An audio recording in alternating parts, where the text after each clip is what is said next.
Hey, Captain Logos here, preacher at large, teaching the word, inspiring 5 minutes at a time. Hey guys, I'm trying to build up my YouTube side of the business. Most of the time I'm on Facebook. I need to start streaming to both at the same time, but until I get there, hey, I need some folks to come on here and subscribe to this channel. But I have a word for you this morning. God's grace is sufficient for you. Now, let me get real specific. There's some people that I'm speaking to this morning that God has a word directly for you.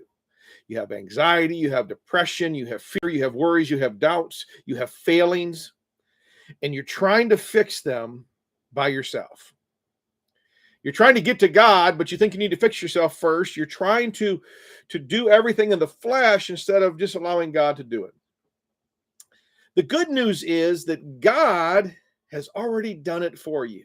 2 Corinthians 12:9, right? My grace is sufficient for you. If we would just allow God to transform our lives through his word, he would transform the anxiety out of our life. He would transform the doubt out of our life. He would transform the failings out of our life. He would transform all of that stuff out of our lives. But we have to give it to him. We have to allow God to do it and stop trying to do it ourselves. We can't do it. That's why you're still stuck in it, whatever it is. But God's grace is sufficient for you.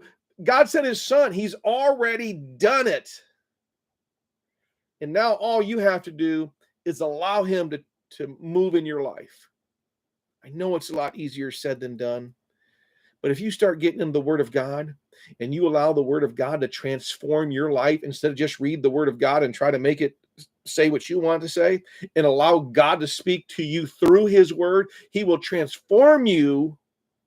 And then the anxiety will begin to subside. Depression will begin to subside, right? Those shortcomings, those failings, that sin will begin to subside as you allow the word of God to transform you.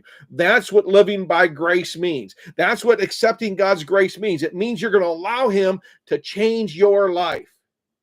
Now, go get your face in the Bible.